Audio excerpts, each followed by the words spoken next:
अस्सलाम वालेकुम एवरीवन। 400 से जायद पाकिस्तानी पाकिस्तान से जाते हुए समुद्र में डूब जाते हैं। क्या ये पहली दफ़ा डूबे? क्या इससे पहले बहुत से पाकिस्तानी समुद्र के अंदर या जंगलों के अंदर पाकिस्तान से भागते हुए मारे नहीं गए? ये सिलसिला कब तक चलता रहेगा? ये सिलसिला कब रुकेगा? इस रीसेंट इंसिडेंट के अंदर एक घर हमें ऐसा भी मिलता है जिसके कुछ अफराद जो हैं वो उस वाक़े के अंदर, सारे का सारा ख़ानदान जो है उस वाक़े के अंदर मारा गया। अगर हम इसको सपोज करते हैं, हम एक अंदाज़ा लगाते हैं कि अगर एक अफराद का 25 लाख दिया गया तो 5 से 6 लोगों का 1.5 से 2 करोड़ जो है अगर दिया जाता है इस तरह से मुल्क से भागने पे, तो वो कोई आम शख्स नहीं होगा, वो कोई गरीब आदमी नहीं होगा, वो यकीनन साहिब हैसियत होगा। तो साहिब हैसियत लोग जो हैं मुल्क से भागते जा रहे हैं। नाउमीदी है हर तरफ, हर शख्स मुल्क छोड़ना चाहता है और जो दूसरी दुनिया है जिसको भी बहुत से लोगों ने एक्सपीरियंस नहीं किया, वहाँ पर आके एक नई ज़िंदगी जो है शुरू करना चाहता है। मैं यहाँ पर अमेरिका में हूँ और मैं लोगों से मिलता हूँ, उनके तासरात नोट करता हूँ और ये चाहता हूँ कि अगर वो लोग जो पाकिस्तान से निकलना चाहते हैं, हम लोग उनके लिए इज्जत का रास्ता जो है वो तलाश कर सकें, वो इज्जत के साथ पूरी दुनिया घूमे, पाकिस्तान का उनसे नाम बने और उनका पाकिस्तान से नाम बने जनाब। तो मेरे साथ आज की जो इस शो के अंदर मेरे साथ राहील साहब हैं। राहील साहब, वेलकम टू द शो जनाब। Thank you sir, thank you so much, thank you for having me on the show. तो राहील साहब जनाब बिजनेस कंसल्टेंट है, अमेरिका में है, कुछ अरसे से पूरी दुनिया के अंदर ये घूमते हैं जनाब। मिडिल ईस्ट के अंदर भी इन्होंने बिजनेस किया। तो मैं आज इनसे डिस्कस करूंगा कि जनाब पाकिस्तान के अंदर जो साहिब हैसियत लोग हैं या जो कारोबारी हजरात हैं वो अमेरिका के अंदर किस तरह आसानी से इज्जत के साथ आ सकते हैं जनाब। तो ये आज का जनाब हमारा मुद्दा है इस पॉडकास्ट का, इस गपशप का। तो जी जनाब राहील साहब, मुझे आप बताइए जनाब कि क्या ऑप्शंस अवेलेबल हैं पाकिस्तान में जो कारोबारी हजरात हैं उनके लिए, या जो लोग अफोर्ड कर सकते हैं उनके लिए कश्ती के अलावा। जी Usman, thank you so much. First of all ये एक बड़ा सेंसिटिव टॉपिक है और मैं ये समझता हूँ कि पाकिस्तान के जो अभी करंट हालात चल रहे हैं, हमें इस वक्त ऑफ कोर्स एक बहुत बड़ी पाकिस्तानी पॉपुलेशन है, बहुत बड़ी यूथ है जो पाकिस्तान से बाहर जाना जो है वो चाह रही है। अनफॉर्चुनेटली हमारे पास ऐसे इंफॉर्मेशन और जराए मौजूद नहीं है जिसकी वजह से हम ये देख सकें कि कौन सा रास्ता ठीक है। जब सही रास्ता हमारे पास मौजूद नहीं है तो इसलिए हमें इस तरह के एजेंट माफिया के थ्रू जो है वो इलीगल और कंप्रोमाइज्ड वे जो है वो ढूंढने पड़ते हैं। और बड़ा सैड मोमेंट है, इतनी बड़ी तादाद में हमारे पाकिस्तानी, वो भी हमारे अपने हैं, हमारे बहन भाई हैं, तो इतनी बड़ी तादाद में उनका जो है वो इंतकाल हुआ। राहील, यहाँ पर मैं आपको काटता चलूं, यहाँ पर सिलसिला रुक नहीं रहा। बिल्कुल ऐसा ही इंसिडेंट के एग्जैक्ट अगले हफ्ते मुझे सियालकोट से कॉल आती है और एक शख्स मुझे बोलता है मुझे अपनी जमीन बेचनी है। मैं पूछता हूँ जनाब क्या आपने जमीन बेचनी है, किस लिए?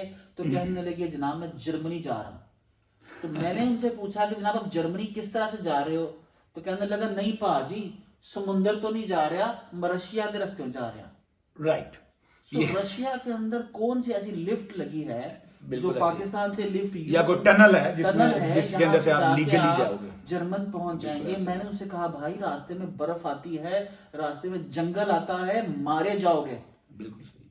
उन साहब ने मुझे कहा बाबूजी जे जमीन लेनी जे ते दसो, नहीं तो मेरे को और गाहक भी है। तो जी ओवर टू यू। तो आप तो फिर भी लकी हैं, मुझे तो ऐसी ऐसी बातें भी सुनने को मिलती है, किसी को मना करे ना कि यार ये रास्ता ठीक नहीं है, इस पे नहीं जाओ, तो वो कहता है यार मरना तो वैसे भी है, मौत ते आनी है, ते इंसान को कुछ ते हाथ पैर मारांगे तो अल्लाह सबब लाएगा, अल्लाह सबब लगाएगा। अब ये यकीन करें इस पूरी क्योंकि मैं एक सेंट्रल पंजाब, आपको पता है गोल्डन ट्रायंगल से मेरा ताल्लुक है, और पूरी की पूरी दुनिया में हमारे जो गांव और हमारे शहर के लोग हैं वो मौजूद हैं। मेरा बड़ा क्लोज जो है वो कांटेक्ट रहता है और ऐसा ऐसा नजरिया इन लोगों के दरमियान पाया जाता है कि जी हीला करोगे तो वसीला बनेगा, और मौत आनी है तो मारी जाना है। इंसान अल्लाह जड़ा ना सबब लांदा है, तो अगर कोई सबब लभ गया, कोई चंगा एजेंट लभ गया तो हमें एक अच्छा रास्ता मिल जाएगा। मेरा ये मानना है, मैं लोगों को हमेशा एक ही जवाब देता हूँ कि अगर आप खुदा न खास्ता कोई गलती या कोई गुनाह करने का या कोई जुर्म करने का प्लान करते हो, कोई चोरी डकैती का प्लान करते हो, तो आप बोलो जी अल्लाह ने वसीला बनाना है, तो अल्लाह ने तो वसीला नहीं बनाना।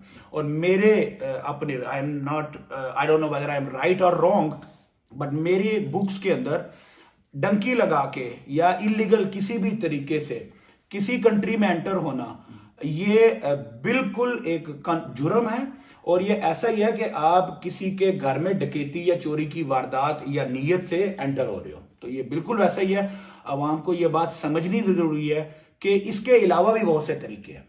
अच्छा, इसके ऊपर हम बात करेंगे कि जब आप डंकी लगा के अमेरिका के अंदर या कनाडा के अंदर या यूरोप के अंदर आते हो, तो आपका जो इमिग्रेशन का केस है वो इतना डिफिकल्ट हो जाता है कि वो आपको मिसाले इबरत बना देते हैं। ठीक है जी, हम इसके ऊपर नहीं आते अभी। हम लोग, मुझे अब ये बताइए कि भाईजान सबसे इजी क्विकेस्ट वे क्या है कि जो एक साहिब हैसियत या कारोबारी आदमी है, अभी किसी सूरत में पाकिस्तान के हालात से दिल बर्दाश्त है, तो वो चाहता है कि ओके मुझको एक सेकंड ऑप्शन चाहिए, तो उसके लिए रास्ता कहां से चलता है? परफेक्ट। अब मैं यहाँ पे एक और अपना नजरिया आपको पेश कर देता हूँ। एक ये भी हमारा मुतफिका तौर पे हमारी कौम का एक माइंडसेट डेवलप्ड है कि अगर किसी ने मुल्क से बाहर जाना है तो वो सिर्फ इस नीयत से जा रहा है कि वो किसी भी हालात से दिल बर्दाश्त है। ठीक है।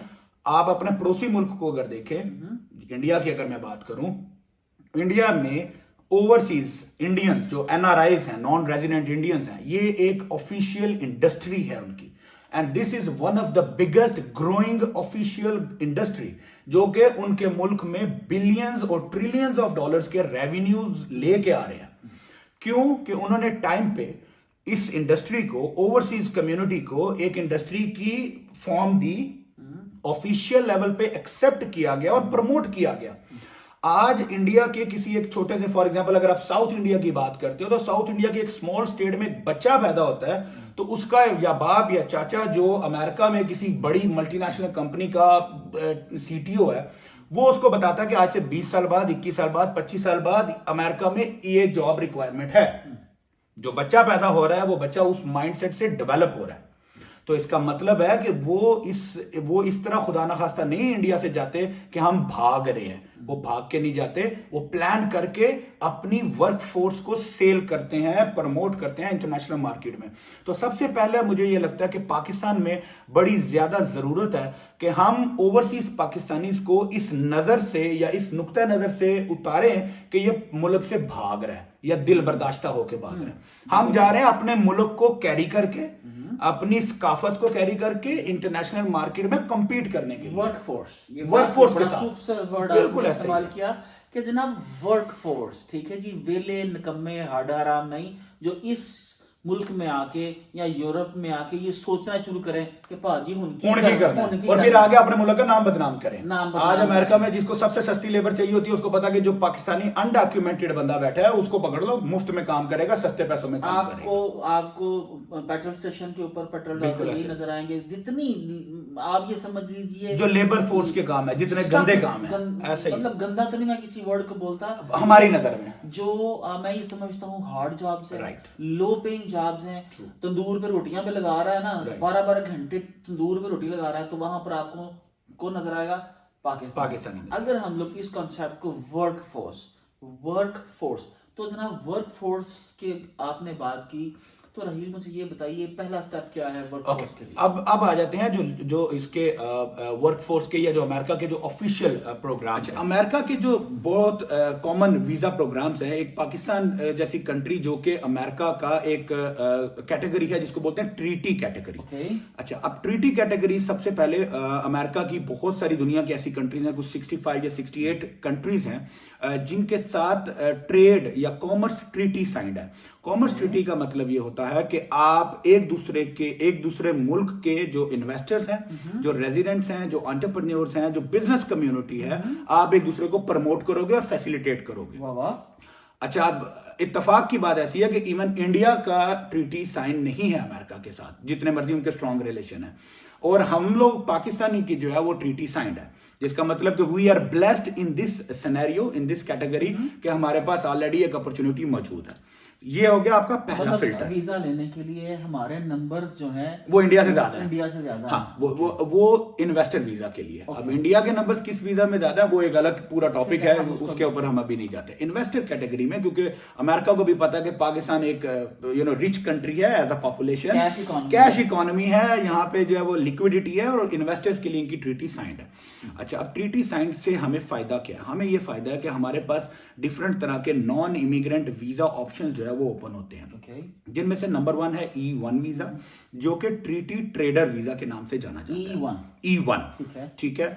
एक है E2 visa, treaty trader, E1 treaty trader visa. Treaty एक एग्रीमेंट है between the two countries, yes, between America and Pakistan, ठीक है जनाब, राइट। और उसका जो ट्रेडर है, हाँ जी, यानी तजारत करने वाला, yes, कारोबार करने वाला, right, व्हेन वी से तजारत करने वाला, कारोबार करने वाला, तो उससे मुराद ये है कि पाकिस्तान में कोई कपड़े की दुकान वाला है, चाय की दुकान वाला है, होटल वाला है, कोई छोटी सी मिल वाला है, right, ठीक है, कोई काश्तकार है, कोई आड़ती है, वो सब इस कैटेगरी में फॉल करते हैं। अब इसका हल्का सा मैं आपको ओवरव्यू दे देता हूं कि ट्रीटी ट्रेडर वीजा के लिए इसमें ना सिर्फ प्रोडक्ट बल्कि सर्विसेज भी आती हैं। फॉर एग्जांपल, आपके पास कोई ऐसा टेक्सटाइल इंडस्ट्री वाला बंदा है जो प्रोडक्ट बना रहा है, टॉवल्स बनते हैं, टेक्सटाइल बनता है, गारमेंट्स बनता है, आपका सियालकोट पूरा, गुजरांवाला, गुजरात, जितना इंडस्ट्रियल, वजीराबाद, ये पूरा जो है, ये सारे कोई भी ऐसी प्रोडक्ट जो आप पाकिस्तान में बना रहे हो और अमेरिका में एक्सपोर्ट कर रहे हो, ठीक है, ये आपका आ गया पहला कंडीशन। सेकंड, आपको पता है जैसे गुजरांवाला में फॉर एग्जांपल रिसाइकलिंग के बहुत बड़े बड़े प्लांट्स हैं, टायर इंडस्ट्री की डिमांड बहुत है, ई वेस्ट की डिमांड बहुत है। ई वेस्ट मतलब जो मोबाइल डिवाइसेस जो होती हैं, कंप्यूटर स्क्रीन्स, मॉनिटर्स, इसको ई वेस्ट कैटेगरी बोलते हैं। ये सारी वो आइटम्स है जो अमेरिका से पाकिस्तान जाती हैं। तो एक वो प्रोडक्ट्स होगी जो आप पाकिस्तान से बना के अमेरिका में ट्रेड करते हो, एक वो है जो आप अमेरिका से पाकिस्तान लेके जाते हो। ये 2 कैटेगरीज होगी। थर्ड कैटेगरी के पाकिस्तानी सर्विस प्रोवाइडर्स, जो आपकी डिजिटल इकोनॉमी है आज की डेट में, जो आपका डिजिटल सर्विस प्रोवाइडर्स है, जिसमें वेब डिजाइनर्स हैं, ई कॉमर्स वाले हैं, IT है, फ्रीलांसिंग इंडस्ट्री है, जितनी भी ये इंडस्ट्री है, ये सारी वो इंडस्ट्री जो अमेरिका में सर्विस प्रोवाइड करती है, ठीक है, यानी अमेरिकन क्लाइंट्स को, इंडिविजुअल्स को या बिजनेसेस को। तो ये सर्विस जो है ये भी ट्रेड के जुमरे में आती है। तो इधर इट्स अ प्रोडक्ट और अ सर्विस, इधर इट्स इंपोर्ट और export. Any of these 4 criteria आप जहां पे फॉल करते हैं, you are qualified for E1 treaty trader visa. तो it's a pre qualification criteria. Second जो वीजा कैटेगरी है वो है E2 ट्रीटी इन्वेस्टर वीजा। अच्छा, अब ये भी ट्रीटी कंट्रीज के लिए लिमिटेड है। इसमें और E1 में जो मेजर डिफरेंस है वो ये आता है कि अब आपका ट्रेड के साथ कोई ताल्लुक नहीं है। अब आप इन्वेस्टर हैं एज एन अमेरिका कंट्री में, यहां की लोकल इकोनॉमी में आपने इन्वेस्टमेंट्स करनी है। किसी बिजनेस में इन्वेस्टमेंट कर सकते हैं आप, किसी बिजनेस को टेक ओवर, रनिंग बिजनेस है, एस्टैब्लिश्ड है, आप उसको परचेज कर सकते हैं। आप किसी रनिंग बिजनेस के पार्शियल शेयर जो कि 50 या 51% मिनिमम होंगे, आप पार्शियल शेयर्स परचेज कर सकते हैं। आप फ्रेंचाइजीज पर ऑन कर सकते हैं। तो इस तरह की कोई भी लोकल इन्वेस्टमेंट्स जो अमेरिका में आप यहाँ की इकोनॉमी में अपना पैसा कंट्रीब्यूट करेंगे, इस इन्वेस्टमेंट्स और इस बिजनेस की बेस के ऊपर आपको E2 ट्रीटी इन्वेस्टर वीजा जो है वो मिल जाता है। और ये जो स्टैंड करता है, ये इन्होंने एंटरप्रेन्योरशिप के लिए रखा हुआ है या नहीं? ये अमेरिका की डिफरेंट वीजा कैटेगरीज हैं, जैसे O1 है, H1 है, L1 है, E कैटेगरीज हैं, F कैटेगरीज हैं। तो ये उनके एक अपनी वीजा क्लासिफिकेशंस है, जिसके हिसाब से तो E1 जिस तरह B1 और B2 वीजा जो है वो सेपरेटली भी होता है, लेकिन अमूमी तौर पर वो कंबाइन वीजा कहते हैं। जी, ऐसे ही है। क्या E1 E2 भी इसी तरह से है या ये दोनों अलग अलग? नहीं, ये दोनों बिल्कुल अलग अलग हैं। इनका थीम एक है कि बेसिकली सेम नेचर पे आपको जो है वो आपको एक्सेस मिलती है अमेरिकन मार्केट की, लेकिन दोनों का एसेंस जो है कि वो ट्रेडिंग के बेस पे मिलता है और ये इन्वेस्टमेंट्स की बेस पे मिलता है। अच्छा, मेरे ख्याल से मैं इससे आगे चलूं, मुझे आप ये बताते जाइए कि इन अमेरिकन को इतनी काहे की पेट में दर्द है, मरोड़ है कि ये इन्होंने हमारे साथ एक ट्रीटी भी साइन कर ली और उसके बाद ये हमें वीज़ाज जो हैं वो भी बड़ी आसानी से देना चाहते हैं, आसानी से देना चाहते हैं, लोग मानते नहीं, लेकिन मेरा तो 4 दिन में वीज़ा लगा, एब्सोल्युटली, ठीक है, 4 दिनों के अंदर, और कोई शख्स ये मानने पे तैयार नहीं है। मैंने कहा यार मेरा 4 दिनों में लगा, मैं जुम्मे की रात को पासपोर्ट सबमिट करता हूँ, अगले जुम्मे रात को 11 बजे पासपोर्ट मेरे घर में होता है, ठीक है जी, no interview, no bank statement, कुछ भी नहीं। खैर क्या रीजन है सर? सर देखें, बड़ा सिंपल है जी, इसमें कोई रॉकेट साइंस नहीं है। किसी भी कंट्री के लिए फॉरेन इन्वेस्टमेंट्स हमेशा से एक बड़ा अट्रैक्टिव पॉइंट रही है। ठीक है जी। अनफॉर्चुनेटली हमारे पाकिस्तान में पॉलिटिकल इंस्टेबिलिटीज या जो भी रीजंस है, मैं उन रीजंस की कॉज पे नहीं जाता, हमारे पास फॉरेन इन्वेस्टमेंट्स को अट्रैक्ट करने के लिए कोई मैकेनिज्म नहीं है, कोई स्ट्रेटेजी नहीं है, कोई प्लानिंग नहीं है। अगर कोई करने की कोशिश भी करते हैं तो उसकी इंप्लीमेंटेशन नहीं है।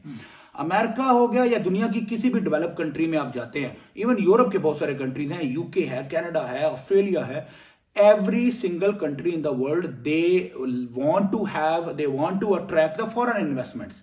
इसीलिए इनकी फॉरेन इन्वेस्टमेंट्स की मिनिस्ट्रीज होती हैं, डिपार्टमेंट्स होते हैं, दे वांट फॉरेन इन्वेस्टर्स। एक एंड सेकंड, इस सबसे बड़ी अमेरिका की अगर मैं इकोनॉमी की पर्टिकुलरली बात करूं तो सबसे बड़ा रीजन वाई, अच्छा अब एक क्लाइंट का या एक इन्वेस्टर का, फॉर एग्जांपल एक स्मॉल स्केल का बिजनेस है, $150,000 का, उस $150,000 की अमेरिका को जरूरत नहीं है पर्टिकुलरली। एक अगर अकाउंट की बात करें, America is too big for that $100,000 की इन्वेस्टमेंट। लेकिन अमेरिका को अट्रैक्शन क्या है कि वो जो एक स्मॉल बिजनेस है वो आएगा, वो इकोनॉमिक कंट्रीब्यूशन करेगा, इकोनॉमिक एक्टिविटीज करेगा, सबसे बढ़कर इंप्लॉयमेंट्स क्रिएट करेगा, सबसे बढ़कर एम्प्लॉयमेंट्स क्रिएट करेगा, कि यहां की जो अमेरिकन हैं, अमेरिकन रेजिडेंट्स हैं, अमेरिकन सिटीजन्स हैं, उनको फैसिलिटेट किया जाएगा। और अमेरिका ये आप पे एहसान करके नहीं कर रहा, उनको आपके ना तो $1 लाख में कोई इंटरेस्ट है, ना आपकी शक्ल उनको बहुत पसंद आई है, विद ड्यू रिस्पेक्ट। उनको ये इंटरेस्ट है कि उनके आप $1 लाख लाएंगे, एक बिजनेस बनाएंगे, आज नहीं 6 महीने में, 1 साल में आप 2, 4, 5 अमेरिकन को हायर करेंगे, उनको एम्प्लॉयमेंट रिसोर्सेज देंगे, उनके लिए जॉब क्रिएशन करेंगे। बस इतनी सी अट्रैक्शन है, और इसी से इनकी इकोनॉमी जो चलती है, इसी से ये ग्रो कर रहे हैं कि इतनी इस मुल्क में इन्होंने डाइवर्सिटी क्रिएट कर रखी है, इंटरनल कंपटीशन इतना ज्यादा कर रखा है कि इनके लोकल अमेरिकन काम ना भी करें तो जो फॉरेनर्स आते हैं पैसा लगा के, जिंदगी की जुस्तजू लगा के, वो इतनी यहाँ पर मेहनत करते हैं कि जिससे इनका मुल्क भी आगे बढ़ता है, इनके इदारे भी तरक्की करते हैं और इनकी जिंदगियां भी बेहतर होती हैं। अच्छा, मुझे रहील साहब ये बताइए कि मैंने अब ये जहन बना लिया कि जनाब मुझको E1 या E2 वीज़ा लेना है, क्या ऐसी कोई छाननी है कि आप कहें कि यार अच्छा ये छाननी है तो मैं इससे छिनता हूं या नहीं छिनता, बजाय ये कि मैं किसी कंसल्टेंट के पास जाऊं, मैं किसी वकील को हायर करूं। तो मुझे आप ये बताइए कोई वेबसाइट के ऊपर कोई फॉर्म, कोई बेसिक इन्फॉर्मेशन जहां पर लोग जो हैं अपनी बेसिक इन्फॉर्मेशन डालते जाएं और छाननी जो है वो बताती जाए कि हाँ भाई आप E1 के लिए अप्लाई करते हो, E2 के लिए या किसी दूसरे वीज़ा फॉर्मेट के लिए। ओके, देखिए ये जो है ना, ये एक ऐसा सिस्टम है कि आपकी जो क्वालिफिकेशंस का जो डिफरेंस है बेसिकली E1 और E2 में, ऐसा कोई स्टैंडर्ड फॉर्मेट नहीं हो सकता। ठीक है, फर्स्ट थिंग, हाँ, नेचर चूंकि दोनों बिजनेस वीजास की अलग अलग है, तो हमें खुद को पता है। फॉर एग्जांपल अगर मैं ट्रेडिंग ही करता हूं, मैं अमेरिका से कोई मटेरियल, जैसे ई वेस्ट की हम बात करते हैं, पाकिस्तान में बहुत ई वेस्ट जाता है, टायर बहुत जाता है, आपका जो स्क्रैप बहुत सा जाता है। तो अगर मैं एक ई वेस्ट का, डिजिटल स्क्रीन का, LCD मॉनिटर्स का इंपोर्टर हूं अमेरिका से, मेरा काम है मैं अमेरिका में जाऊंगा, वहां से डिफरेंट जो सप्लायर्स हैं उनसे कांटेक्ट किया, एक अपना कंटेनर तैयार किया और मैं लेके पाकिस्तान आ गया। अब इस सूरत में मेरे लिए यही सबसे बड़ा फिल्टर है कि अब इस सूरत में बिकॉज मैं अमेरिका की लोकल इकोनॉमी में कोई कंट्रीब्यूशन नहीं दे रहा, मैं सिर्फ उनकी इंटरनेशनल एक्सपोर्ट्स जो है उसको फैसिलिटेट कर रहा हूं, तो मैं ट्रेडर्स वीजा की कैटेगरी में आऊंगा। दूसरा फिल्टर, अगर इसके कंपैरिजन में मैं E2 की अगर बात करता हूं, अगर आप किसी इंपोर्ट और एक्सपोर्ट में इन्वॉल्व नहीं है तो आपके पास सिंपल है कि आपने लोकल बिजनेस में इन्वेस्ट करना है। आपने वहां पे एक गैस स्टेशन लिया है, एक 7-Eleven लिया है, एक रेस्टोरेंट खोला है, कॉफी शॉप खोली है, कुछ भी खोला है, समोसों की दुकान डालें, बड़ी अच्छी चलती है, समोसों की दुकान डालनी, बिरयानी की दुकान, कुल्फे फलूदे की। प्लीज अगर कोई देसी, कोई लाहौर पंजाबी, कोई कसूरी फलूदे वाला है तो वो लेके आ जाए, इधर वर्जीनिया में बड़ी जरूरत है हमें यार, सब्ज चाय की, पराठों की, ऐसे ही ब्रेकफास्ट। देसी जो हमारा लस्सी देखिए, ऐसे ये ही। वो चीजें हैं जो आप जिसके कल्चर अंदर को प्रमोट करेंगे। कल्चर को प्रमोट कर रहे हैं, और साथ में हम लोग इजीली बता सकते हैं किसी जॉन माइकल शान से हम लस्सी तो बनाने से रहे, ऐसा ही है, ऐसा ही है, बिल्कुल ऐसा ही है। तो पकोड़े बनवाने से पकोड़े रहे। बनवाने से रहे। तो ये वो चीजें हैं कि अगर आपने यहाँ पे बिजनेस करना है लोकल मार्केट में, तो अब आप E1 पे नहीं जा सकते, अब आपको E2 में जाना है। तो बेसिकली इन दोनों के अंदर तो आपका यहाँ से क्राइटेरिया डिफाइन हो जाता है। अच्छा, E1 जो है, मैं इसके अंदर आपने कहा कि अगर आप इसकी अमेरिका की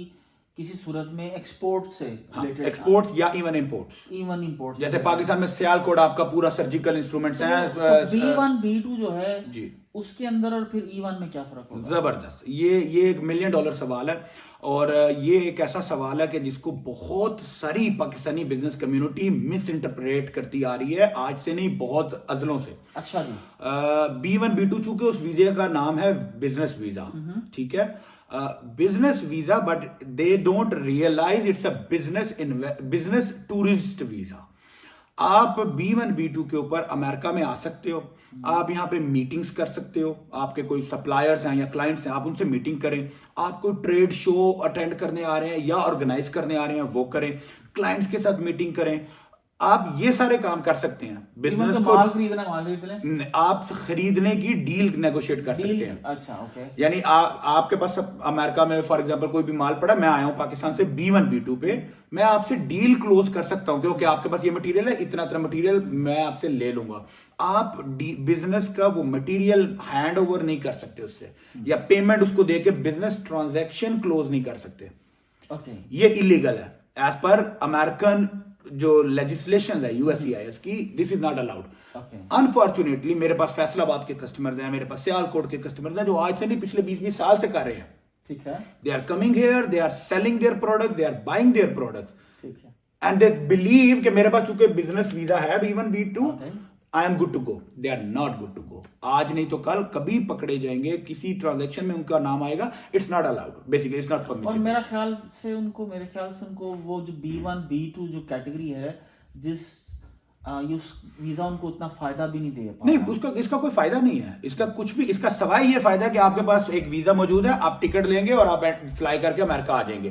E1 के इसके कंपैरिजन में E1 से आपको क्या फायदा है कि आप अपनी फैमिली को लाके यहाँ पे you are now officially legal resident of America. आपके बच्चे स्कूल जा सकते हैं, आप यहाँ का एजुकेशन सिस्टम से बेनिफिट्स ले सकते हो, आप यहाँ के खुदा न खास्ता कोई जरूरत पड़ती है तो हेल्थ केयर सिस्टम को अवेल कर सकते हो, आपकी फैमिली यहाँ मूव होती है, आप यहाँ के फाइनेंशियल सिस्टम को एक्सेस करते अच्छा रही, तो इसका मुझे जो खुलासा समझ में आ रहा है कि अगर किसी ने इनिशियली बिजनेस ट्रांजैक्शन करनी है, या बिजनेस को मेला अटेंड करना है, या कोई साइन करना है, Right. तो B1 B2 is easy, right? वो खुद अकेला आए और आके मेला अटेंड करे, कोई इनिशियल बिजनेस नेगोशिएशन जो है उसको इनिशिएट करे, वापस चला जाए। बिल्कुल। लेकिन अगर आपकी लॉन्ग टर्म टाइज आपने बिल्ड करनी है अमेरिका में, राइट, कुछ मुसलसल खरीदते रहना है, बेचते रहना है, तो फिर यकीनन आपको फैमिली साथ रखने की जो है पॉसिबिलिटी आपको E1 वीजा जो है वो देता है। उसके अंदर फिर आपको पूरा अमेरिकन सिस्टम जो है वो आपके साथ कंप्लीटली अलाइंड हो जाता है। बिल्कुल ऐसे आपको एक्सेस मिल जाती है अमेरिकन सारे सिस्टम की, फैमिली साथ रख सकते हैं आप, उसके बाद हेल्थ केयर सिस्टम जो है उससे बेनिफिट ले सकते हैं। राइट। अच्छा जी, ये जनाब मुझको समझ आ गई, E1 की समझ आ गई, E2 की समझ आ गई, और B1 B2 की भी हम लोगों को अंदाजा हो गया। अच्छा जी, अब मुझे ये बताइए कि इसके लिए सबसे मिनिमम क्राइटेरिया क्या है जनाब? ओके, अच्छा, अब हम इन दोनों को अगेन, दोनों का क्राइटेरिया अलग अलग है, दोनों को डिफाइन कर लेते हैं। बेसिकली अगर हम ऑफिशियल टर्मिनोलॉजीज की बात करें तो USCIS की जो वेबसाइट है उस पे इसका दोनों के सूरत में E1 या E2। मैं चाहूंगा आप थोड़ा सा आराम से बोल दें ताकि लोग जो हैं, सबसे बड़ा जो एजेंट है, जिसके पास सबसे राइट इंफॉर्मेशन है, और वो जो इंफॉर्मेशन अगर गलत भी है ना तो वो उसको ओन करते हैं, और वो है अमेरिकन जो इमिग्रेशन की वेबसाइट्स हैं, राइट? बिल्कुल ऐसे ही इसको क्या बोलते हैं जनाब? USCIS.gov। ठीक है जनाब, .com पे ना चले जाइए। हाँ जी, ठीक है जी जनाब। ओके, तो USCIS की जो वेबसाइट है उसके ऊपर, और यूएस की जो इमिग्रेशन लेजिस्लेशन है उसके accordingly there is no numeric digits in terms of numbers और वैल्यू डिफाइंड। मतलब उर्दू में बताता हूं कि इनकी कोई फिक्स स्टैंडर्ड अमाउंट नहीं है। टर्मिनोलॉजी यूज की जाती है कि E2 की क्वालिफाई करने के लिए आपको सब्सटेंशियल इन्वेस्टमेंट करनी है, सब्सटेंशियल इन्वेस्टमेंट। E1 को क्वालिफाई करने के लिए आपका ट्रेड वॉल्यूम सब्सटेंशियल होना चाहिए। Very nice. अब दोनों सिचुएशंस में वर्डिंग यूज हुई है सब्सटेंशियल की। सब्सटेंशियल की जो इंटरप्रिटेशन है या जो ट्रांसलेशन है वो हर company, immigration lawyer, attorneys, consultants या इवन इंडिविजुअल्स के लिए वेरी करती है। हर बंदा अपने हिसाब से इसको ट्रांसलेट करता है, अपने एक्सपीरियंस के हिसाब से ट्रांसलेट करता है। इनका कोई स्टैंडर्ड फॉर्मेट नहीं है। But usually as a professional practising person, हम लोगों के जो स्टैंडर्ड प्रैक्टिस हमने देखी है, E2 के वॉल्यूम में एटलीस्ट $100,000 का एक मिनिमम थ्रेशोल्ड हमने डिफाइन किया हुआ है कि इतना आपका होना चाहिए एक रीजनेबल बिजनेस के लिए, प्रैक्टिस की बेस के ऊपर, या जो मार्केट की यहाँ का करंट सिनेरियो है कि यार 100,000 में आपको एक डिसेंट बिजनेस मिल जाएगा। $1,00,000 में तो एक प्लॉट नहीं आता भाईजान पाकिस्तान। एग्जैक्टली। और आप अब इस बात को अपनी स्टार्ट की बात से अगर लिंक करते हैं तो $1,00,000 पाकिस्तानी आज शायद पौने 3 करोड़ या 3 करोड़ लगा ले, तो 3 करोड़ में आपको किसी एक अच्छी जगह पे एक रेजिडेंशियल प्लॉट नहीं मिलता। इतने में आप अमेरिका में ना सिर्फ बिजनेस एस्टेब्लिश करते हो बल्कि उसके साथ साथ अपनी पूरी फैमिली को लेकर अमेरिका शिफ्ट हो जाते हो। किसी दे भाई 12 बच्चे ने तो 12 बाजी आ जाएंगे, 12 दे 12 आ जाएंगे। किसी दियां 2 बीवियां ने, नहीं 2 नहीं लेनी, एक। अमेरिकन सिस्टम में सर हलाल 4 बीवियां पाकिस्तान में अलाउ है, इस्लाम में अलाउ है, ये दूजी नहीं अलाउ, जिसके को 2 बीवियां ने वो दूसरी बीवी का अलग से करवाएगा, उसके लिए अलग $1,00,000 लगाएगा। तो यहाँ के क्योंकि सिस्टम में आपको पता है एक मैरिज लगा के भी नहीं ले असला, वो ले आती लोड भी नहीं, वो ला ही नहीं सकता अमेरिकन सिस्टम। 2 बीवियां नहीं है यहाँ पे, अलाउ नहीं है लीगल सिस्टम में। तो अच्छा जनाब, अभी तो ये तो बड़ा आसान नहीं है। ऐसा ही है। तो क्यों नहीं करते हैं? देखिए करते क्यों नहीं है, इसके लिए जो मेरे एक्सपीरियंस में जो बहुत बड़ी रीजन है वो सबसे बड़ा तो यही है कि हमारे पास इंफॉर्मेशन नहीं है। लोगों के पास, ऑडियंस में, पब्लिक में इस चीज की इंफॉर्मेशन नहीं है। और अगर इंफॉर्मेशन मिलती है तो सबसे पहला जो माइंडसेट डेवलप्ड है वो ये है कि फ्रॉड होएगा। $1,00,000 च अमेरिका भाजी लभदा हुंदा, अद्धा पाकिस्तान टुर जांदा, अद्धा पाकिस्तान टुर जांदा, क्योंकि हर बंदे ने प्लाट ते ले आई है। अच्छा, अब इस वजह से एक तो लोगों के पास लैक ऑफ इंफॉर्मेशन है, फिर दूसरा लैक ऑफ ट्रस्ट है। ठीक है कि उनको कोई ऐसी पार्टी, ऐसा बंदा जो उनको सही से गाइड करे कि ये प्रोसेस स्टेप बाय स्टेप पे जाएगा कैसे। अच्छा, ये 2 चीजें होगी। तीसरा उसके बाद आ गया लैक ऑफ एक्सपोजर। अब एक्सपोजर का एक बहुत बड़ा जो है वो फर्क है, वो ये कि एक वो बंदा जिसने एजेंट को 50 लाख रुपया दे के कश्ती में बैठ के यूनान के बॉर्डर क्रॉस करना है, वो उसको 50 लाख देने के में इसलिए कॉन्फिडेंट है क्योंकि वो उसके सामने बैठा है और वो उसको पैसे दे रहा है और उस पैसे के बदले में वो उसको कश्ती में लेके जा रहा है, चाहे वो इलीगल जा रहा है, लेकिन उसको ये ट्रस्ट डेवलप है, स्कोप और विजन उसका ऐसा बना हुआ है कि यार मैं बंदे को फाड़ लाऊंगा। यहां पे आपने इन्वेस्टमेंट करनी है पहले। सिर्फ जो इसका टेक्निकल पॉइंट है, ट्रिकी पॉइंट है, वो ये होता है कि आपने पहले बिजनेस बनाना है। ठीक है, यानी ऐसा नहीं कि डॉक्यूमेंटेड पेपर बिजनेस नहीं है, आपने एक्चुअल में बिजनेस एक खरीदा आपने। जैसे आप यहाँ पे आए हैं, हम कल किसी रेस्टोरेंट पे गए या कॉफी शॉप में गए, आपने बोला यार पसंद आ रही है, $1,20,000 दिया, आपने उससे पैसे दे दिए। तो पहले आपने इन्वेस्टमेंट करनी है, फिर उस इन्वेस्टमेंट के पूरे डॉक्यूमेंट्स, उसकी पूरे मनी ट्रेल, उसका सोर्स ऑफ इन्वेस्टमेंट, वो सब आपका लेजिटिमेट होगा और वो डॉक्यूमेंट्स आप प्रिपेयर करके फिर आप एम्बेसी में जाएंगे कि मैं इन्वेस्टमेंट कर आया हूं, now you give me the visa.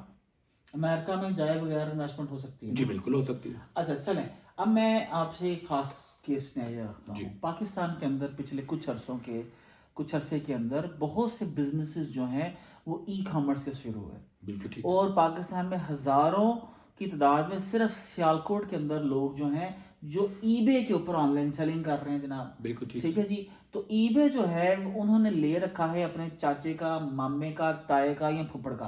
हालांकि ईबे जो है वो पाकिस्तान बेस्ड अभी खुल सकता है। ऐसा ही है। रहील साहब, मेरा ये क्वेश्चन ये है कि अगर कोई शख्स पाकिस्तान में है, वो ईबे के ऊपर उसका अपना अकाउंट है, ठीक है, या उसके चाचे का अकाउंट है, ठीक है, या उसका वो वेबसाइट के ऊपर सेल कर रहा है या अमेज़न के ऊपर सेल कर रहा है, सही है। तो यहाँ पर इन सारे सिनेरियो के अंदर पहले तो मुझे आप ये बताइए कि उसको ई कॉमर्स का बिजनेस इस पर्सपेक्टिव में किस तरह से करना चाहिए, चाचे के, मामे के, फुफे के, ताए के, जान के नाम के ऊपर, पेपल अकाउंट खुलवा के, ईबे अमेजोन के अकाउंट खुलवा के करना चाहिए है, या उसको अपने नाम पे करना चाहिए है और उसको बाद में वो हेल्प मिल सकती है वीजा लेने में? ओके, अब देखें, ये जो ई कॉमर्स की इस वक्त पाकिस्तान में एक इंडस्ट्री पूरी की पूरी जबरदस्त तरीके से काम कर रही है। ई कॉमर्स में बहुत से लोगों का ये बिलीव है कि ई कॉमर्स मोस्टली चूंकि वर्चुअल टाइप ऑफ बिजनेसेस हैं which you can manage and handle remotely, आप कहीं से भी दुनिया में बैठ के, पाकिस्तान से बैठ के रिमोटली मैनेज कर लेते हो, तो ये बिजनेसेस ई वीजास को E1 हो या E2 हो, इनको क्वालिफाई नहीं करेगा, which is wrong. Let me, फिर ये गलत है, ये गलत है, हाँ, ये गलत है, ये मिसअंडरस्टैंडिंग है, बिल्कुल गलत है, गलत है, गलत है। बिजनेस हो सकता है, बिजनेस होता है, बिजनेस होता है, चाहे वो वर्चुअल हो, चाहे आपका फिजिकल हो, आपको उसके पैरामीटर्स हैं वो फॉलो करने हैं, उसके स्टैंडर्ड एक रिक्वायरमेंट्स हैं वो फॉलो करने हैं।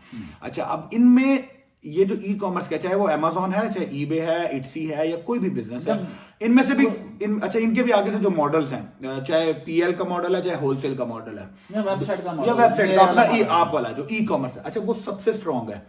आपकी जो इंडिविजुअल वेबसाइट का मॉडल है वो सबसे स्ट्रांग है इन दोनों कैटेगरीज में फॉल करने के लिए, as compare to third party market places, Amazon हो गया या eBay. Third party market places means you own nothing, You own nothing, exactly. You are on their mercy, you are on their discretion, और you वो cannot सब का सब show- आप remotely manage कर and रहे you हैं। cannot show, you know, like any embassy that you own a store on eBay और ये उसकी ओनरशिप है। Exactly. There is nothing to prove. तो जो अपना ई कॉमर्स का मॉडल है, that is the best and perfect model, आप इन पे जाए। अच्छा, अब इस ई कॉमर्स के ऊपर भी, जैसे मैंने बोला, आपके पास दोनों ऑप्शन है। अगर आप कोई पाकिस्तानी मैन्युफैक्चर्ड प्रोडक्ट पाकिस्तान से एक्सपोर्ट कर रहे हैं अमेरिका में, अपने स्टोर पे बेच रहे हैं या किसी प्लेटफॉर्म पे बेच या रहे हैं, किसी को आगे बेच किसी को होलसेल पे दे रहे हैं, जो भी कर रहे हैं, तो आप E1 पे जा सकते हैं। वाह जी वाह। अब इस जुमरे में आपका पूरा सियालकोट फॉल करता है, आपका पूरा फैसलाबाद जो टेक्सटाइल इंडस्ट्री है फॉल करती है। सर, मैं ई कॉमर्स सिखाने की बजाय ये काम ना शुरू कर दे। नहीं, आप नहीं शुरू करें सर, बहुत सारे लोग ये करते हैं, इसीलिए फिर वो उनको इन्स एंड आउट्स नहीं पता पड़ती, बाद में वो लोग फंस जाते हैं। हम लोग पार्टनरशिप साइड, हाँ, पार्टनरशिप कर लेते हैं, नो प्रॉब्लम। अच्छा, चलें। ओके, मैं आई वाज जस्ट किडिंग। नहीं, of course I respect you. Okay, तो इसमें पूरा गुजरांवाला हमारा जो है वो, जितना हमारा मैन्युफैक्चरिंग यूनिट है, या इवन जो ट्रेडर्स कम्युनिटी है, वो सारी फॉल करती है, जो भी ई कॉमर्स पे बेच सकती है। अगर आप पाकिस्तान से ट्रेड नहीं कर रहे, जो दूसरा मॉडल है कि आप चाइना से उठा रहे हैं और अमेरिका में लेके आ रहे हैं, तो आप E1 पे क्वालिफाई नहीं करेंगे, बिकॉज चाइना भी ट्रीटी कंट्री नहीं है। चाइना भी ट्रीटी कंट्री नहीं है। पाकिस्तान के पास ये प्रिविलेज है कि वो ट्रीटी कंट्री है, तो आप चाइना से वाली ट्रेड को भी इस कैटेगरी में नहीं लेके आ सकते। अब उस वॉल्यूम पे आपको करना है E2 वीजा। अच्छा, यहाँ पर आप रुक जाइए। श्योर। पाकिस्तान में मैंने कंपनी खुलवाई जी, ठीक है, मैंने पाकिस्तान से बिजनेस एस्टेब्लिश किया, और बिजनेस एस्टेब्लिश करने के बाद मैंने अमेरिका के अंदर बिजनेस करना शुरू कर दिया। ठीक है। तो अमेरिकन को कैसे पता चलेगा कि यार ये ट्रीटी है नहीं ट्रीटी है, वो मेरे बिजनेस को कैसे वैल्यूएट करेंगे? इसको भी आपने बताने, लेकिन पहले आप जो कंटिन्यू कीजिए। इसी यहीं से आगे करते हैं। देखिए, अमेरिका को खुद से इस चीज से कोई फर्क नहीं पड़ता कि आप कौन प्रोडक्ट्स बेच रहा है। अगर मैं बिजनेस वाइज की बात करूं तो अमेरिका को सिर्फ तब पता पड़ेगा जब आपने एक्चुअली डॉक्यूमेंट सबमिट करने हैं वीजा के लिए USCIS को, यूएस इमिग्रेशन को या यूएस एम्बेसी को। वहां पे आपको खुद जस्टिफाई करना है। अच्छा, वहां पर जो बैंक स्टेटमेंट्स होंगे, होंगी, आपकी ट्रांजैक्शंस होंगी जी। अच्छा, ओके। पाकिस्तान की भी होंगी, यहाँ के बिजनेस की भी होंगी।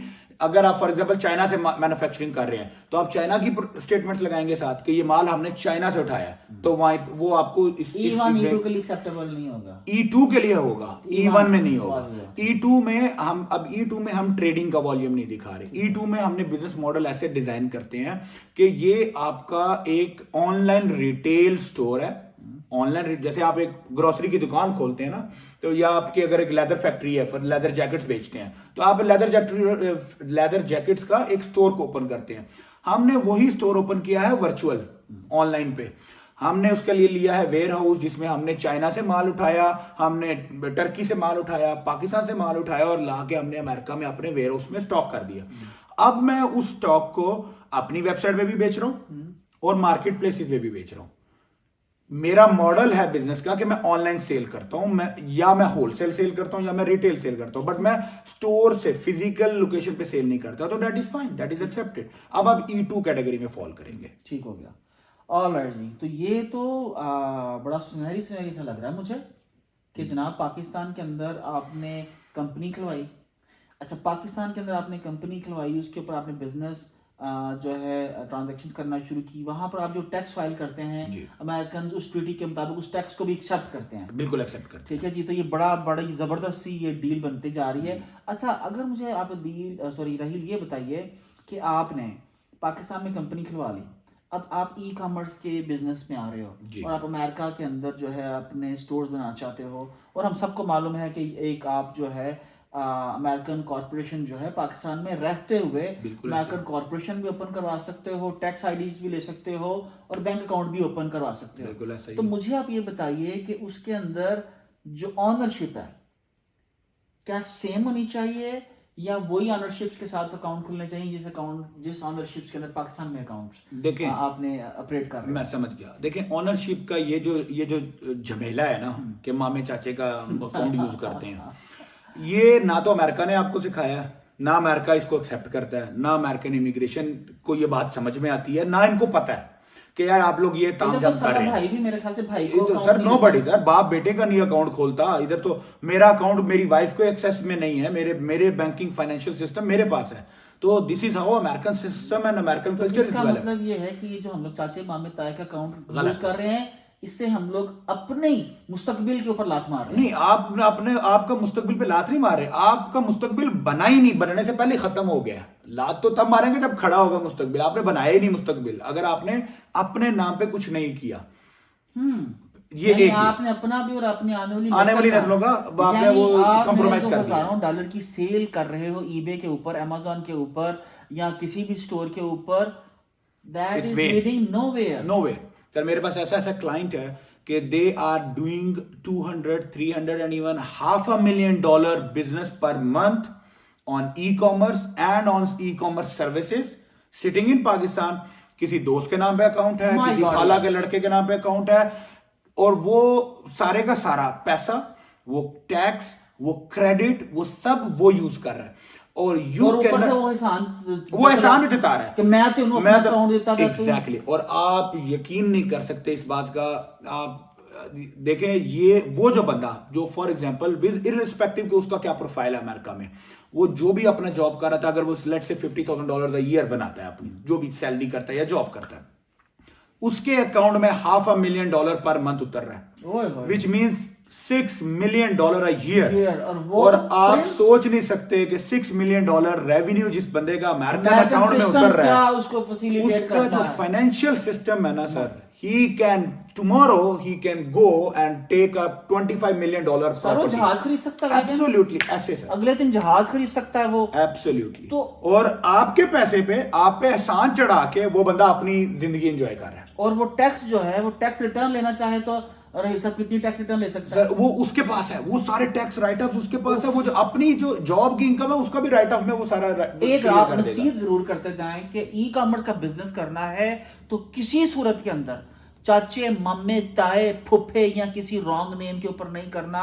ये आपका मुस्तकबिल जो है उसका फैसला करेगा।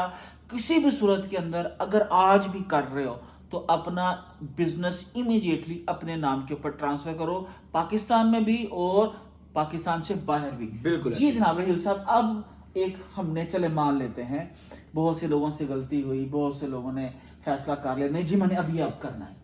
कितने महीने भाईजान एक बंदा जो है ना वो बिजनेस करे, उस पर ट्रांजैक्शंस करे, तो वो आप समझते हैं E1 के लिए क्वालिफाई करेगा? और मिनिमम E2 के लिए आप बता दें, आपने मुझे बड़ी जबरदस्त सी रकम बताई थी कि आपने इतने $1,000 के ऊपर भी एक बंदे का केस ना आपने पार करवा दिया, तो वो दोनों जरा मुझे देखें जी। इसमें मैं यहाँ पे क्लैरिफाई करता हूँ। जो बात है ट्रेड वॉल्यूम की, E1 के लिए, E1 के लिए अब जब आपके पास वॉल्यूम जो अमाउंट है वो डिफाइन करेगा कि आप प्रोडक्ट बेच रहे हो या सर्विस बेच रहे हो, और आपका प्रॉफिट मार्जिन कितने हैं। अगर प्रोडक्ट बेच रहे हो तो हमारा जो स्टैंडर्ड प्रैक्टिस रहती है एटलीस्ट $100,000 पर मंथ आपका वॉल्यूम होना चाहिए। $1,00,000 $1,00,000 पर मंथ की आप ट्रेड कर रहे हो। ठीक आप यहां से माल लेते हो, पाकिस्तान जाते हो, ठीक है जी, या पाकिस्तान से माल लेते हो और यहां पे आते हो, तो ये आपका बन गया $1.2 मिलियन का पर एनम का टर्नओवर। 1 साल की आपके पास ट्रेड होनी चाहिए। ठीक है। 1 साल की ट्रेड हो और 100,000 अ मंथ का आपका ट्रेड वॉल्यूम हो, तो मोर लाइकली आप योर पहला बैच, जो पहला बैरियर आपका E1 वीजा का, वो आप क्रॉस कर लेते हो। This is what it is, the basic one. E2 में अगर आपने रिटेल स्टोर्स करनी है, रिटेल बिजनेसेस करने हैं, उसमें आपकी अमाउंट डिफरेंट है। वो डिफरेंट से मुराद ये है कि अच्छा, पाकिस्तान में ना एक बड़ा पेन जो है, हम जब बताते हैं ना कि अमाउंट्स कितनी है जी, हमने जी फॉर एग्जांपल मिनिमम $50,000 से बिजनेस स्टार्ट होता है, तो ये जो भाई साहब नेक्स्ट देख रहे हैं ना, ये वाले भाई साहब आएंगे मुझे और कॉल करके बोलेंगे जी $50,000 मेरे पास पड़ा है, हाँ। गैस स्टेशन ला दो। हाँ, गैस स्टेशन ला दियो। ठीक है, अब ये दो चीजों को उन्होंने कर दिया मिक्स। हाँ। इसका मतलब है $50,000 एक ऐसी अमाउंट है जो कि हम लोग कहते हैं कि जो सर्विस प्रोवाइडर्स हैं, जो आपकी ई कॉमर्स और डिजिटल इंडस्ट्री है, सारे लोग एजेंसीज, आज प्लाट सारे बेच देंगे, सारे बेच देना है ना सर, एजेंसीज वाले, सर्विस प्रोवाइडर्स, ऑनलाइन वाले, डिजिटल वेब डिजाइनिंग वाले, Freelancers। ग्राफिक्स वाले, फ्रीलांसर्स वाले, ये ऐसे सर्विस प्रोवाइडिंग के काम है जो 50, 60, 80,000 के बजट में हो सकते हैं। जो रिटेल वाला बिजनेस है वो इस अमाउंट में नहीं हो सकता, वो क्योंकि आपको पता है, आप यहाँ पे बिजनेस देखते हो, इसमें तो मिलेगा ही कुछ नहीं। 50,000 में अगर आपको कोई रेस्टोरेंट बिक रहा है ना सर, तो उस रेस्टोरेंट से आप $1,200 महीने का नहीं कमा सकते। तो उस पे आपको इमिग्रेशन भी नहीं मिलेगी, वीजा भी नहीं मिलेगा, और ना उसके ऊपर आपको आने के बाद बच्चों को क्या खिलाओगे।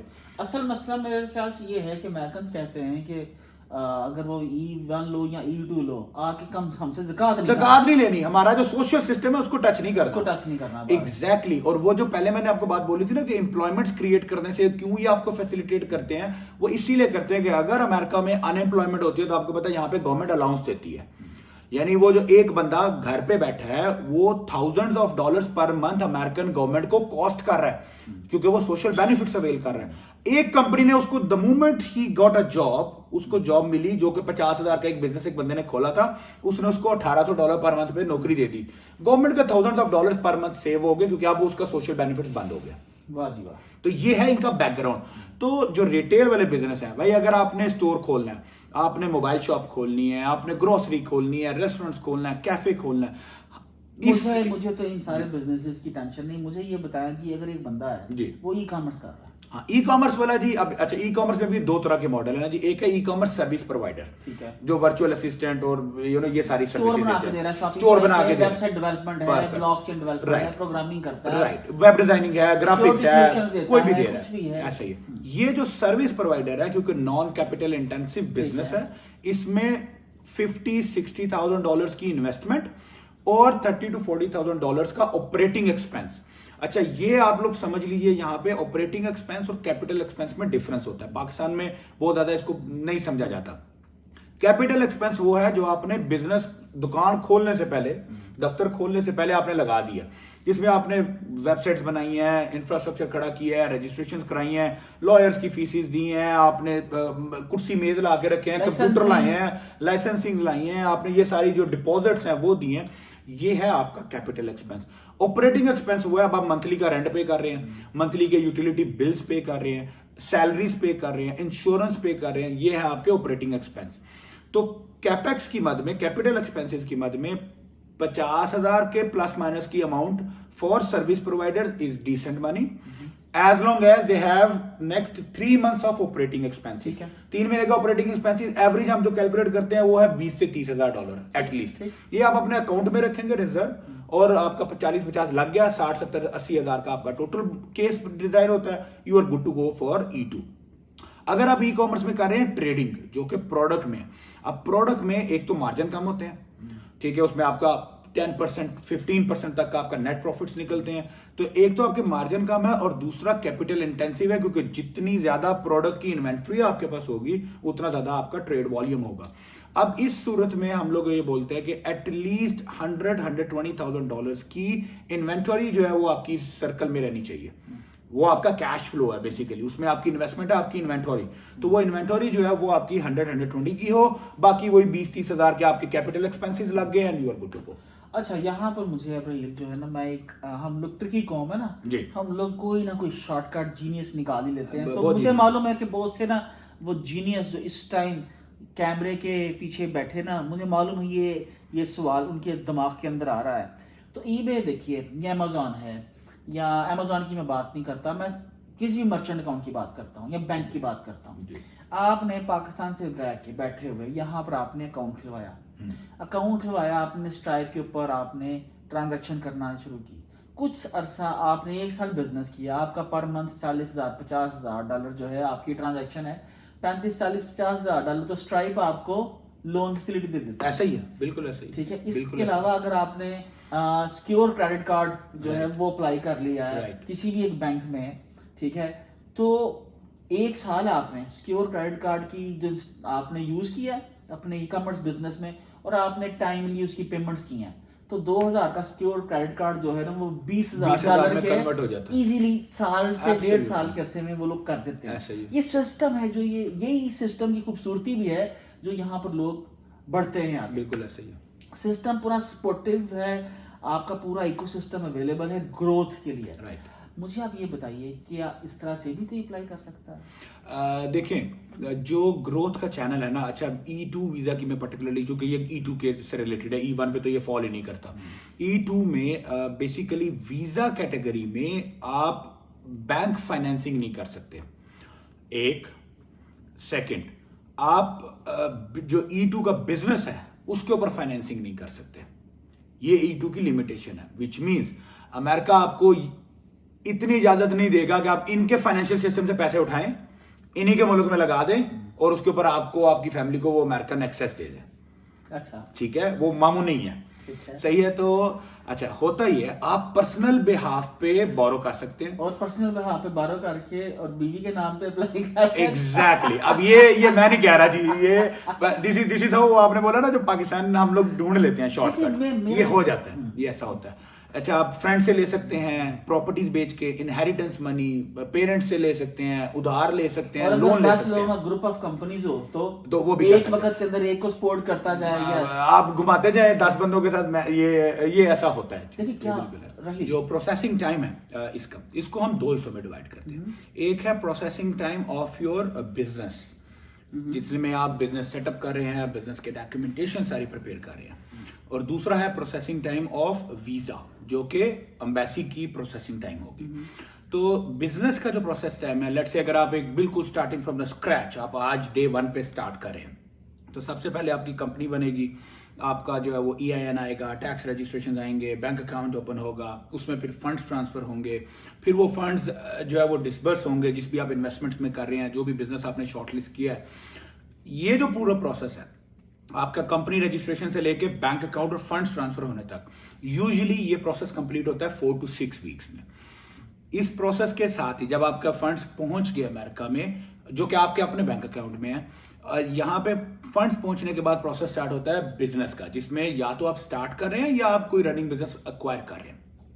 ये जो बिजनेस फाइंडिंग का प्रोसेस है, ऑफ कोर्स वेरी करेगा इन्वेस्टर टू इन्वेस्टर, बिकॉज हर एक इन्वेस्टर की अलग डिमांड होगी, रिक्वायरमेंट होगी।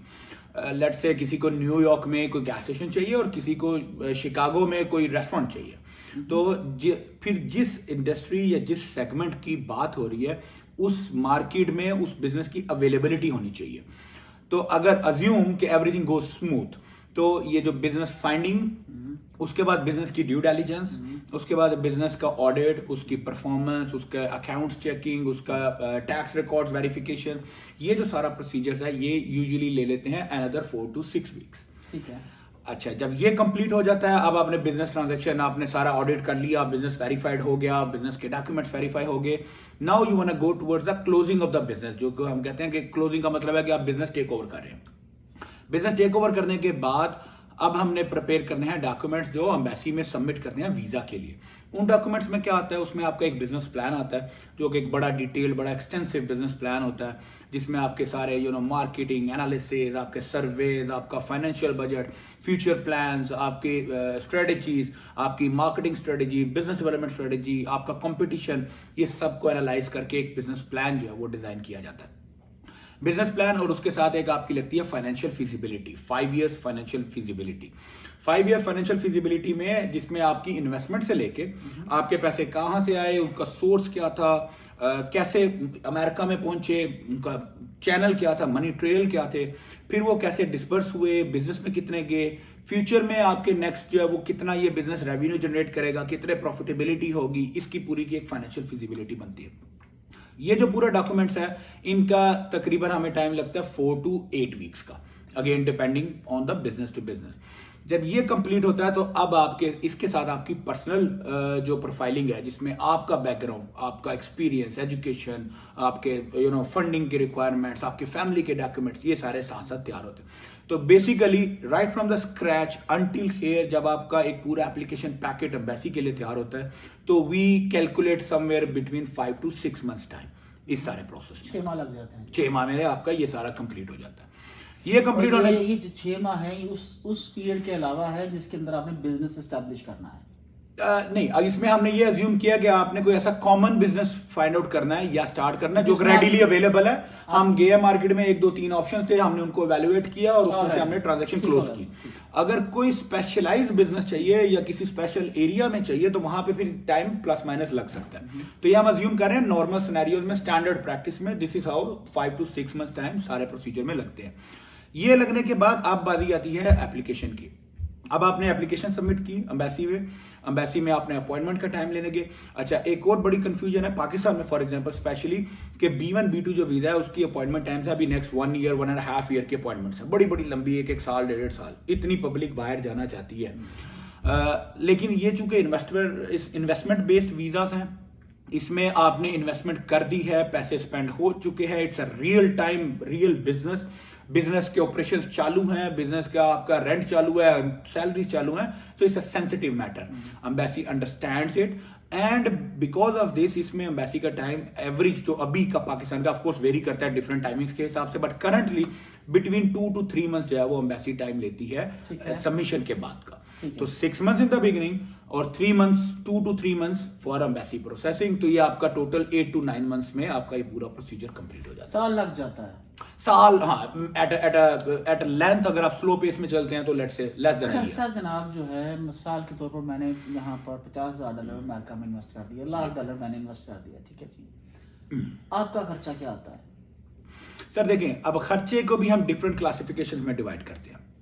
एक वो खर्चा है जो आपका एक्चुअल इन्वेस्टमेंट है बिजनेस में, जिसमें आप अपना बिजनेस बना रहे हैं, जिसमें आपने प्रोडक्ट्स लिए हैं। सर मैंने $50,000 का मैंने एक बिजनेस पसंद कर लिया, सही है। अभी वो बिजनेस कहाँ से ले सकते हैं मैं इसके ऊपर भी आपसे बात करूंगा, लेकिन समझिए $1,00,000 मेरा लग गया। सही है। $1,00,000 के अंदर आपने उसको सबसे पहले बिजनेस प्लान बना के आपने दिया। हाँ जी।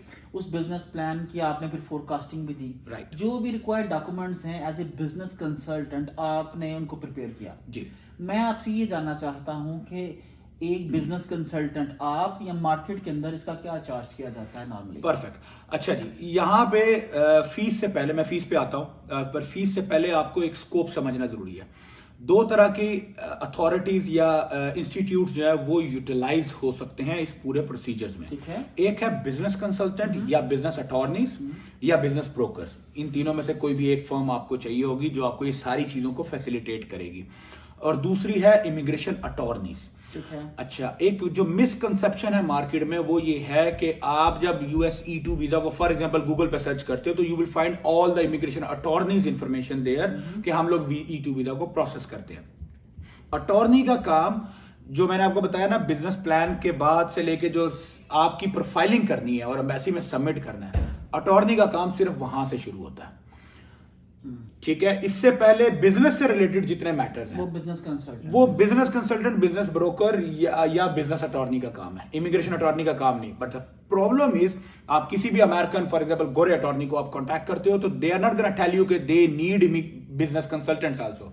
They will say yes, we process E2, हम लोग E2 करते हैं, आप आ जाइए, ये हमारी फीस है. अटॉर्नीज की जो स्टैंडर्ड मार्केट की फीस है एनीथिंग बिटवीन $4,000 to $10,000. ओके, ठीक है. जो एवरेज की अगर मैं बात करूं तो $5,000 से $6,000 एक रीजनेबल अटॉर्नी प्रोसेसिंग का ले लेता है. But this is only one part of the game. Second part जो कि बिजनेस का काम है. अब बिजनेस से रिलेटेड अगर आप ये बोलें कि इसमें A to Z, जैसे अगर हम लोग जैसे अपने क्लाइंट्स को फैसिलिटेट करते हैं तो हम लोग A to Z कंप्लीट करते हैं, जिसमें कंपनी रजिस्ट्रेशन से लेके उनको state selection, business selection, investment का पूरा ब्रेकअप डिजाइन करना कि कितने पैसे कहां पे जाने चाहिए, जो उसकी बजट प्रायोरिटीज के हिसाब से इन्वेस्टर के, यहां से शुरू करके फिर बिजनेस फाइंड करना, बिजनेस को इवैल्यूएट करना. एक बिजनेस हो, 2 हो, 5 हो, 7 हो, जितने, जब तक हमें एक क्वालिफाइंग बिजनेस नहीं मिलेगा, we keep on finding and keep on auditing the business. Business को ऑडिट करना, फिर बिजनेस आपका एप्लीकेशन पैकेट कंप्लीट करना, फिर उसके बाद बिजनेस प्लान और फाइनेंशियल फिजिबिलिटी. इस पूरे जो पैकेज की कंप्लीट जो हम लोग फीस चार्ज करते हैं वो है $12,000, स्टार्टिंग फ्रॉम 12,000. फिर ऑफकोर्स फिर जितनी इन्वेस्टमेंट्स या जितनी कॉम्प्लेक्सिटीज बीच में आती है तो उस हिसाब से वेरिएंट आ जाता है. But usually we start from $12,000. It goes up to 20, 25 और वेयरएवर. बट इनिशियल जो है वो यहाँ तक आती है. अच्छा, $12,000 आपका खर्चा आ गया. अच्छा, केस सर रिजेक्ट हो जाता है. परफेक्ट. $1 मिलियन सवाल. $12,000 का क्या करेंगे? देखिए जी, $12,000 का तो कुछ नहीं होगा. वो ठीक तो है, वो नहीं, देखिए गे नहीं.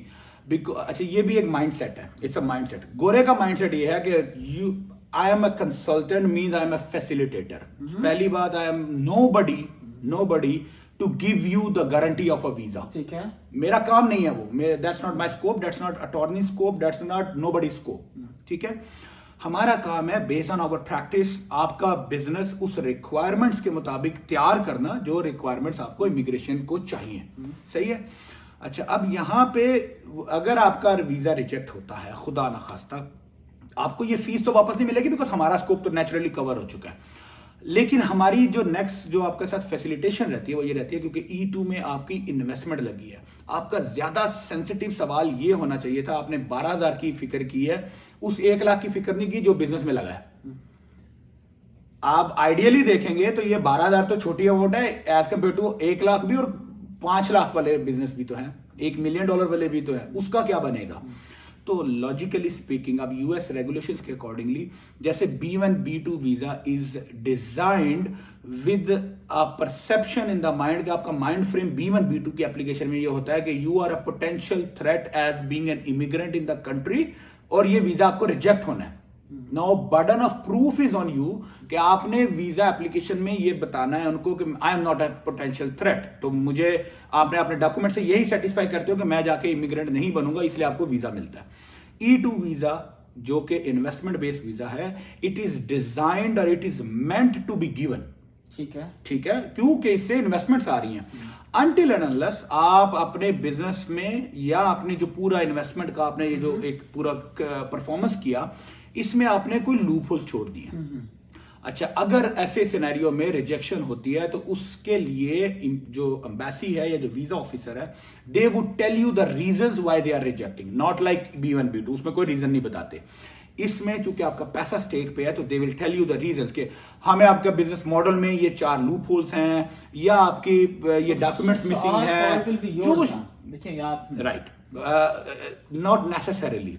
ओके, ऐसा भी हो सकता है. देखिए, फॉल्ट हमारे साइड से फॉर एग्जांपल ये हो सकता है कि अगर हमने कोई ऐसा बिजनेस मॉडल आपको दिया जो कि मॉडल ही क्वालिफाई नहीं कर रहा, yes it's on me now, I have given you the wrong information, I am bound to return and refund the money and take the burden of it.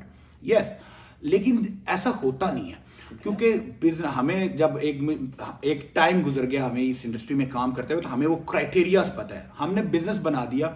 हाँ, अब ये हो सकता है कि उस बिजनेस से रिलेटेड उनको कोई मजीद डॉक्यूमेंट्स चाहिए, आपकी पर्सनल किसी प्रोफाइलिंग में कोई क्लैरिफिकेशन चाहिए, कोई मनी ट्रेल्स में कोई क्लैरिफिकेशन चाहिए, बिजनेस मॉडल में उनको कोई एडिशनल जस्टिफिकेशन चाहिए, तो they would reject the application and they will tell you के यू नीड टू डू 1 2 1 3. ये 2-4 चीजें, 3 चीजें हैं, इनको ठीक करके लाओ. फिर दोबारा वो आएंगे हमारे पास, हम उनके ऊपर दोबारा से रीवर्क करेंगे, रीडू करेंगे, रीसबमिट करेंगे, वी गेट द वीजा.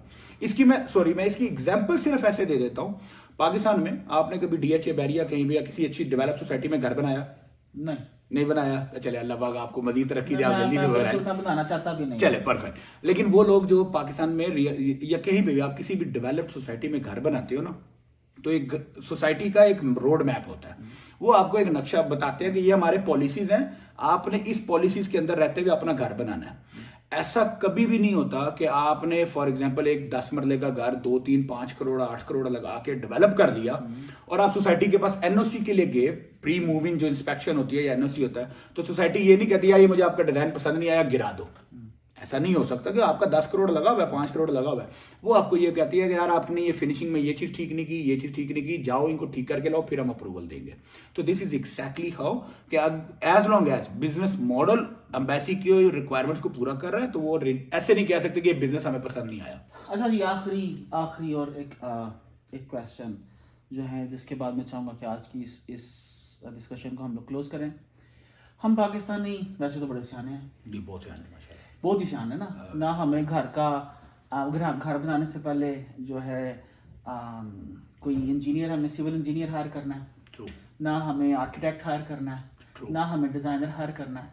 वो सारे का सारा कहाँ पर मौजूद है? हमारे दिमाग में। हम खुद ही सब कुछ है। ठीक है जी, बेशक हमें 3 दफा छत डाल के खत्म करनी पड़े, True. ठीक है, बिल्कुल हमें याद ही ना रहे कि यार हमने सीढ़ियाँ डालनी थी, यहाँ से सीढ़ियाँ निकालनी थी, यहाँ से वेंटिलेशन सिस्टम करना था, या यहाँ पर पाइप डालना था। बिल्कुल ऐसा ही है। तो हम लोग सारे काम खुद करना चाहते हैं। बिल्कुल तो ऐसा ही है। अगर कुछ लोग यकीनन सियाने होंगे बहुत सारे, तो आप मुझे ये बताइए कि अगर कुछ कहते हैं कि नहीं भाई जी सीधा $12,000 नहीं देना, ठीक है, या $10,000 नहीं देना, क्या हो सकता है कोई आपसे $5,000 में भी जिस तरह कोई मना ले, कितनी भी फीस है, मैं चाहता हूं कि आप उन्हें बताएं कि यार अच्छा ये YouTube पे चले जाओ, ये वेबसाइट पे चले जाओ, जाके मगजमारी करो। ठीक है, हो सकता है कोई नेक्स्ट रहील जो है बनना चाह रहा हो, खुद पढ़ आके। बिल्कुल ऐसा ही है जी रहील, देखें, ये तो बड़ा ज़बरदस्त है और बड़ा कॉमन है कि लोगों को लगता है कि यार कंसल्टेंट ने की कर लेना, तो इतना तो आप बड़े सियाने मकान हैं, बस मैं आप ही बना लूंगा। तो जहां तक बात है लीगल रिक्वायरमेंट्स की, तो लीगली स्पीकिंग ना तो आपको E2, E1 या किसी भी बिजनेस वीजा के लिए, EB5 की मैं बात नहीं कर रहा, EB5 is a big investment programme, उसकी बात नहीं कर रहे। स्मॉल स्केल के जो SME बिजनेसेस हैं, ना तो आपको इमिग्रेशन अटॉर्नी चाहिए, ना आपको बिजनेस कंसल्टेंट चाहिए, गाली खत्म हो गई, कुछ नहीं चाहिए। बस ठीक है। तुझे सियाने हो, बिस्मिल्लाह करो, जाके कर लो। आपको इन्फॉर्मेशन चाहिए तो मेरा जो YouTube चैनल है उस पे कुछ 300-400 के करीब अभी तक वीडियोस हैं, जिसमें ऑलमोस्ट एवरी सिंगल स्टेप जो है प्रोसेस का मैंने डिटेल से एक्सप्लेन किया हुआ है। ठीक होगा जी। आपको मेरे से पैसे बचाने हैं, बिल्कुल बचाएं, मुझे तो कोई मसला नहीं। आप जाएं वहां मेरे चैनल से जाके सारा सीख लें, आपको खुद पता पड़ जाएगा क्या क्या करना है। क्या नाम है आपका जी? Startup business bureau, startup business bureau जनाब फॉलो कर लीजिएगा और जाके देखिए कि किस तरह से आप अपना केस E1 और E2 जो है खुद फाइल कर सकते हो, किसी एजेंट को पैसे देके जन्नत में जाने की बजाय। तो अच्छा, मैं यहाँ पे एक और चीज भी, अभी प्री अनाउंसमेंट है, अर्ली स्टेज पे है, बट मैं आपको आपके इसी चैनल के थ्रू, क्योंकि आपने टॉपिक जो बात है वो ऐसी की है, मैं ये भी बता देता हूँ कि अभी करंटली हम लोग we are in the process कि हम एक, यहाँ पे अमेरिका में एक टर्म यूज होती है DIY, डू इट योरसेल्फ। हम लोग DIY किट तैयार कर रहे हैं इस E2 पूरे प्रोसेस की, जो कि हम मेरी वेबसाइट पे भी अवेलेबल होगी, और उसमें आपको स्टेप बाय स्टेप, आपको कहीं किसी को कुछ करने की जरूरत नहीं, हर स्टेप के पूरे डायसेक्शन के साथ, ब्रेकअप के साथ, स्टेप बाय स्टेप सारा मिल जाएगा। थोड़ा सा टाइम लगेगा, उसको डेवलप हो रही है, we just want to make sure कि हम सारे उसके एस्पेक्ट्स कवर कर रहे हो, but that would be available very soon. DIY kit available होगी E2 की, आप वो DIY किट लें, खुद से अपना E2 पूरा खुद प्रोसेस करें, खुद से करें। यूट्यूब पे जाएं, पढ़ें, देखें, अमेरिकन इमिग्रेशन की वेबसाइट पे जाएं, वहां पर भी जाके पढ़ें, देखें, समझें। ठीक है, अगर विले है ना तो पढ़ के आप कंसल्टेंसी भी शुरू कर सकते हो, बहुत सी पॉसिबिलिटीज हैं। आखिरी सवाल जो है मेरा कि देखिए बिजनेसेस मंडियों में बिकते हैं, सही है, ठीक है, जिस तरह से हमारे वो प्लॉट बिकते हैं ना, बिल्कुल ऐसा ही ठीक है, मंडियों के अंदर Zameen.com एक मंडी है, ऐसा ही है। तो क्या कोई ऐसी मंडियां ऑनलाइन अवेलेबल हैं Right. जहां से हम पाकिस्तान से बैठें और यहाँ पर बिजनेसेस जो हैं उनको वैल्यूएट कर सकें, उनको खरीद सकें? मसलन मैं ये भी नहीं चाहता कि भाई मैं आपको as a business consultant hire करूं, बिल्कुल ठीक। मैं चाहता हूँ खुद ही भाई मेरे पास $50,000 या $1,00,000 पड़ा हुआ है, मैं पाकिस्तान से किसी वेबसाइट पे जाऊं, जाके साइन अप करूं, बिजनेस बाय करूं, मेरे पास डिजिटल प्रूफ ऑफ बिजनेस आ जाए, ऑनरशिप आ जाए, पेमेंट भी आ जाए और आप उसको फाइल कर खत्म। लें, बिल्कुल अवेलेबल है जी। यहाँ पे अमेरिका में जो यहाँ की सबसे बड़ी एक वेबसाइट है bizbuysell.com के नाम से, BizBuySell bizbuysell.com, businessforsale.com, businessquest.com, अच्छा इसके अलावा जो है transworld.com, tworld.com के नाम से ट्रांसवर्ल्ड बिजनेस ब्रोकर्स हैं। ये चंद जो है ये बड़े लेवल की हैं। इसके अलावा भी there are couple of more also. आप अगर सिर्फ लिखेंगे business available for sale in America, you will find these website. इवन हमारी अपनी एक ब्रोकरेज वेबसाइट है flipannybusiness.com के नाम से, तो उस पर भी आप जाएंगे तो वहां पे भी आपको जो अवेलेबल रेडी बिजनेस मार्केट के वो मिल जाएंगे। आप अगर इतनी बिजनेस नॉलेज और सेंस रखते हैं कि आप एक बिजनेस को फाइंड भी कर सकते हैं, वैल्यूएट भी कर सकते हैं, उसकी ट्रांजैक्शन भी क्लोज कर सकते हैं, you don't need anybody, you don't need to pay. आप सिर्फ इन वेबसाइट पे जाएं, पक्की बात है evaluate जी, करें। बिल्कुल जरूरत नहीं है आपको किसी किस्म की ना उस्मान चुगताई की और ना ही राही कमीशन आपकी। मुझे आप ये बताइए, वेबसाइट वाले पैसे लेके भाजते नहीं जाते? नहीं जी, देखिए जी, नहीं, बस यार, ये ई कॉमर्स वाला जो है वो मुझसे पूछ रहा है कि ये ई कॉमर्स की जो बिलियंस ऑफ डॉलर्स की इंडस्ट्रीज है, वेबसाइट्स हैं, उन पे ट्रस्ट करना है या नहीं, तो I will leave this answer to ठीक है यू। जी। तो ई कॉमर्स वाले ना कोई भी नहीं भज के ਜਾਂਦਾ, ठीक है, ਕੋਈ ਨਹੀਂ ਭਜਦਾ ਸਵਾਏ ਉਹਨਾਂ ਦੇ ਜਿਹੜੇ ਜਨਾਬ ਕਸ਼ਤੀ 'ਚ ਬਹਿ ਕੇ ਨਾ ਇਲੀਗਲੀ ਭੱਜਣਾ ਚਾਹਣ, ਤੇ ਉਹ ਵੀ ਭੱਜ ਨਹੀਂ ਸਕਦੇ ਵਿਚਾਰੇ, ਉਹ भी सीधे ऊपर ही जाते हैं। तो जनाब रहीम साहब, केस रिजेक्ट भी हो जाता है, बिल्कुल हो जाता है। क्या रीजन हो सकते हैं? ओके, ये भी एक सेंसिटिव चीज है। रिजेक्शंस की ना देखिए, कोई इसका भी कोई स्टैंडर्ड लिस्ट नहीं होती कि ये रीजंस होंगी। तो ये लिस्ट है कि आपके ये रिक्वायरमेंट्स हैं जो आपने पूरी करनी है। अगर इन रिक्वायरमेंट्स में कुछ भी मिस होता है तो केस रिजेक्ट हो जाता है। और अगर कॉमनली अगर नाम उसामा बिन लादेन है फिर भी रिजेक्ट हो सकता है? जी बिल्कुल हो सकता है। ऐसा अगर आपका नाम है तो उसको बोलते हैं वर्ल्ड चेक। तो अगर आपका वर्ल्ड चेक में नेम मैच होता है तो वो भी एडिशनल सिक्योरिटी रीजंस की वजह से या एडिशनल एडमिनिस्ट्रेटिव प्रोसेसिंग्स की वजह से पेंडिंग भी हो सकता है, डिले भी हो सकता है और रिजेक्ट भी हो सकता है। Okay. ये तीन। अच्छा लेकिन ये भी रिजेक्शन ऐसी है कि जिसको आप अगेन काउंटर चैलेंज कर सकते हो। आप उनसे रिक्वेस्ट कर सकते हो, डिमांड कर सकते हो, अपना अटॉर्नी हायर कर सकते हो जो कि इसको काउंटर क्वेश्चन करेगा। बट जनरली जो बिजनेस से रिलेटेड जो रिजेक्शंस हैं उनका जो स्टैंडर्ड प्रैक्टिस है, प्रूफ ऑफ फंड्स बहुत इंपॉर्टेंट है कि आपके पास पैसे ओरिजिनेट कहां से हुए थे। ओके, ये बड़ा सेंसिटिव है। जो ओरिजिनेट से मतलब यह है कि आपके पास सेविंग है, फॉर एग्जांपल आप पिछले 2-3-4 साल से सेविंग करते आ रहे हैं, 5 साल पहले वो कहां से सेविंग आना शुरू हुई थी, उसका भी मुझे प्रूफ ऑफ जो है वो सोर्स जो है वो चाहिए। ठीक हो गया जी। दूसरा मनी ट्रेल, जो आपने पैसा आपने सेव तो किया हुआ था, लेट से आप कहते हैं जी मैंने पैसा अपने बैंक अकाउंट में नहीं, मैंने अपने जैसे पाकिस्तान में कल्चर है घर में रखा था दबा के, देखचियां जमीनों में, हमारे तो देशों पिंडों में दबा लेते हैं, तो वो रखा हुआ था, तो हमें उसका भी प्रूफ चाहिए होगा कि वो भाई कितने दबाया जी ते कदू कड़िया उथू। तो वो एक प्रूफ ऑफ जो मनी ट्रेल है। और फिर वो पैसा अमेरिका तक कैसे पहुंचा, किस चैनल के थ्रू आया, वेस्टर्न यूनियन से आया, बैंक ट्रांसफर से आया, जिस भी चैनल से आया, तो वो मेक श्योर होना चाहिए। तो ये 2 हो गए फंडिंग से रिलेटेड। इसके बाद कोई भी ऐसी रीजन जो कि पाकिस्तान के मैं तो ये बोलता हूं कि कौमी खेल में है, जुगाड़ू तरीके, बिजनेस का कोई ऐसा जुगाड़ू शॉर्टकट जिसको हम कहते हैं कॉर्नर कटिंग। आपने कोई ऐसी कॉर्नर कटिंग की कि यार फॉर एग्जांपल अगर आपने बाहर आपने एडवर्टाइजिंग बोर्ड अपना या नेम डिस्प्ले लगाना था, आपने कहा यार अभी नहीं लगाएंगे बाद में लगा लेंगे, तो वो नेम डिस्प्ले नहीं लगा हुआ, उसके हमने वेरिफिकेशन डॉक्यूमेंट्स नहीं साथ दिए, तो ये केस आपका रिजेक्ट हो सकता है। आपका कोई स्मॉलेस्ट डॉक्यूमेंट मिस रह गया बीच में, कोई जैसे निकाह नामा है फॉर एग्जांपल, मैरिज सर्टिफिकेट है, उसकी इंग्लिश ट्रांसलेशन नहीं लगाई आपने, तो this can be very small amount of rejection also, कि वो आपने इंग्लिश ट्रांसलेशन करवा के लानी है इसलिए आपका केस रिजेक्ट हो गया। तो ये छोटी से छोटी रीजन भी हो सकती है, बड़ी से बड़ी भी। बिजनेस से रिलेटेड में कोई शॉर्टकट नहीं चलेगा।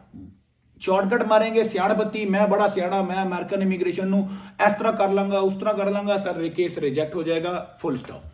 अच्छा वैसे साहब, पाकिस्तान में बहुत से बच्चे फ्रीलांसिंग सीख रहे हैं, बिल्कुल ठीक है। हम लोग बचपन में मैट्रिक करते हैं, फिर वो एक वो कॉलेज की सिस्टम है पूरा, फिर वो डिग्री प्रोग्राम और फिर आगे स्पेशलाइजेशन।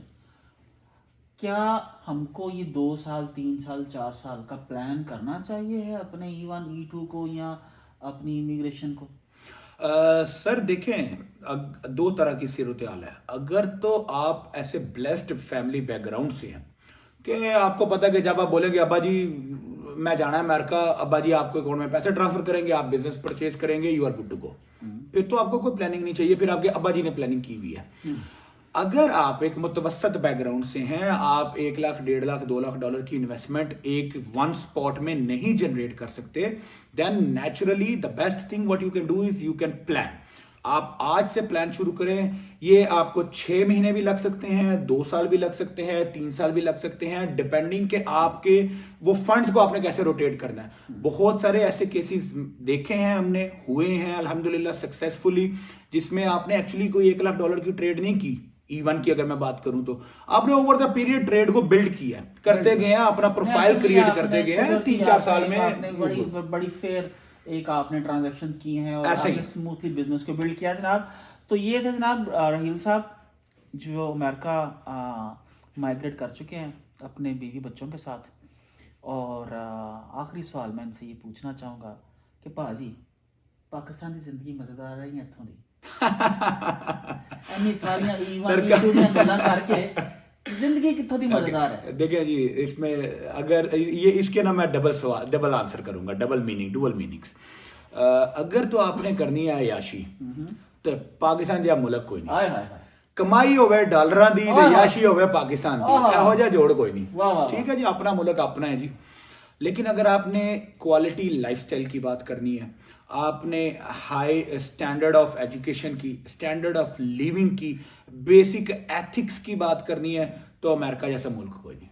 ऑलराइट जनाब, रहील साहब का कहना है जी अमेरिका जैसा मुल्क कोई नहीं है। पूरी दुनिया, मैं समझता हूँ पूरी दुनिया जो है वो आपके लिए खुली है, और एक मोमिन को किसी एक जगह पे कभी भी बैठ नहीं रहना चाहिए। ठीक है जी, तो दुनिया घूमिए, इसको बल्कि मुसख्खर कीजिए, कायनात को मुसख्खर कीजिए, अपने आप को मुसख्खर कीजिए और नए जहान आबाद कीजिए। ठीक है जी, अगर सहाबा मदीने में बैठे रहते, मक्के में बैठे रहते, तो शायद हदायत हमारे तक ना पहुंचती। तो जनाब आप भी पाकिस्तान से बाहर निकलिए, दुनिया को देखिए, दुनिया तरक्की क्यों कर रही इसको समझिए, और उसको समझते हुए हमें नए जहान आबाद करने हैं। लेकिन आखिर के ऊपर जी मैं तो यही समझता हूँ, इसी पे यकीन रखता हूँ कि रुपये छड्डो, डॉलर कमाओ, पाकिस्तान जरब हो, दुनिया की बेहतरीन जनाब रहायश आपको लिविंग वहाँ पर मिल जाती है। इस्लामाबाद में $1000 में ना 3 लाख रुपए बड़ी सोहनी कोठी लग जाती है सर। क्या बात, ऐसा ही है। $1000 से एक मरले दी घर सर 3000 रुपए में, पाकिस्तानी 3000 रुपए में आपको एक ऐसी बंदी मिलती है जो आपके घर में आके आपके सारे कपड़े पूरे महीने के धो जाती है। तो यहाँ पर इधर तो भांडे भी आपको तोड़े पहनते हैं, तो कपड़े भी आपको तोड़े पहनते हैं। साहब ये है लाइफस्टाइल जिसको ये हम लोग बड़ा आइडलाइज करते हैं पाकिस्तान में बैठते हुए जनाब। सो जनाब गुड लक टू यू जनाब। Thank you sir. ਤੁਸੀਂ ਇੰਜੋਏ ਕਰੋ, ਅਸੀਂ ਅਮਰੀਕਾ ਨੂੰ ਅਸੀਂ ਇੰਜੋਏ ਕਰਾਂਗੇ पाकिस्तान में। Thank you.